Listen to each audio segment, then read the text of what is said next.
I think the smart answer would be to say they're all equally as important. Every game counts as one, and in this league with only 28 games, the ones are pretty big. So from the other standpoint, you kind of want to take care of business at home, and if we can go whatever 12 and 13-1 or whatever, we can't go 14-0 anymore. But if we can go 13-1 at home, that goes a long way to making things a little bit easier on this tougher road trip. But I don't want to really focus on any of the challenges. I think that just opens up the chance for excuses. Us being starved of sport over summer, it's expected that you'll have really, really big crowds for Friday night and Sunday already. How much of a boost will that be for your side? I think it's great to have the crowd. Don't get me wrong. I think it's a great atmosphere to play in, as good as any I've been around. And I'm not sure how many more people you can squeeze in there from last week. But I think our guys are pretty self-motivated this week after the disappointing finish on Sunday. So whether there's 12 or 13 or 14 or 100,000 people in there, I think they have all the motivation they need right now.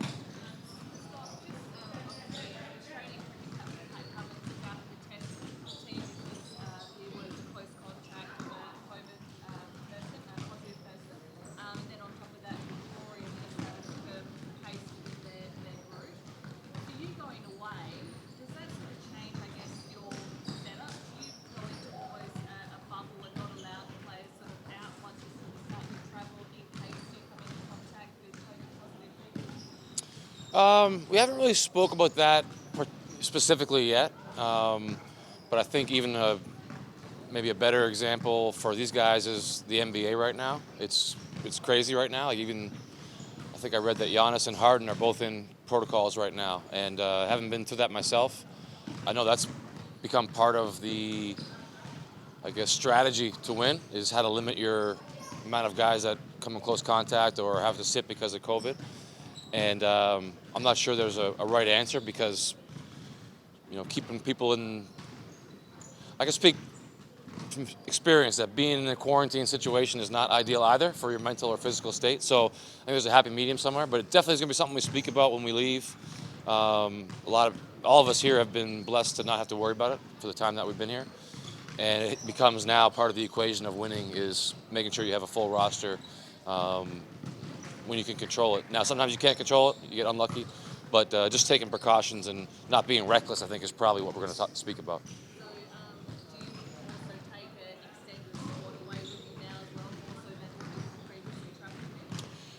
I could be wrong on this, but I believe we're allowed to take everybody to Tasmania, if that's where we're going, for kind of our home camp or home base.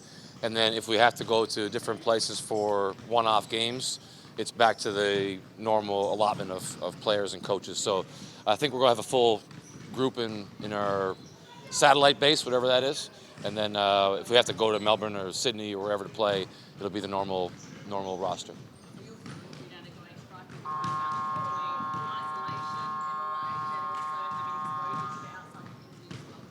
Yeah, I don't want to jinx anything, but there's lots of people that have been through seasons in the States and in Canada that didn't contract the virus or didn't have to sit out because of protocols. If you take caution to the rules that are set out, wearing your mask at certain times and things like that, you can limit your risk.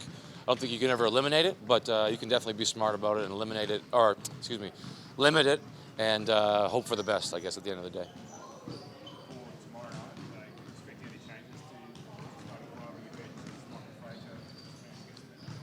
Yeah, we're expecting Mike to play. I'm not exactly sure who we're going to start yet. We tried some different lineups this week. I like to mix it up during the week in practice anyway, just to give guys a chance to play with different people. So I don't know who we're going to start, but we are expecting Mike to be in the lineup, and that'll be a big change for sure. I wouldn't say he was that close. I think we knew on Friday and Saturday that it was probably going to be a real long shot, but I didn't want to rule him out in case he was able to go. But Tuesday, with the extra day off on Monday, Tuesday he was able to practice pretty well full, and then the last 2 days he's been the same as everybody else. So he's tracking good, I guess. He's on pace to where he was supposed to be. He's not ready to play this week, but we're optimistic for those first games on the road. A lot was made about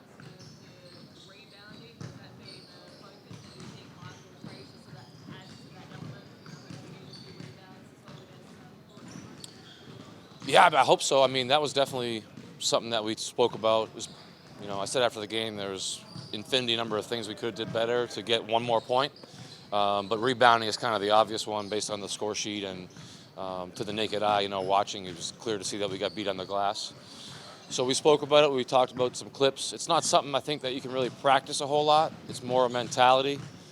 And I think we had to shift our mentality from trying to be out jumping people and being more athletic than people, and making sure that we put a body on someone and keep the guy next to us from getting the rebound, and trusting our teammates to kind of clean up the mess.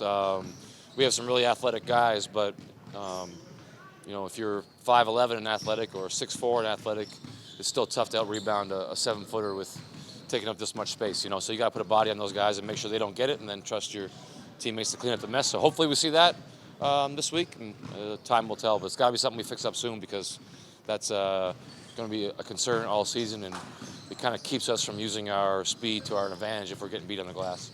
We just learned that you get Christmas at home before traveling away. How important is that for the guys to be able to have Christmas with their family? I think it's good. I mean, in this business, I don't mean this from any kind of religious or political stance, but Christmas is kind of like any other day. Maybe you get an off day, maybe you don't.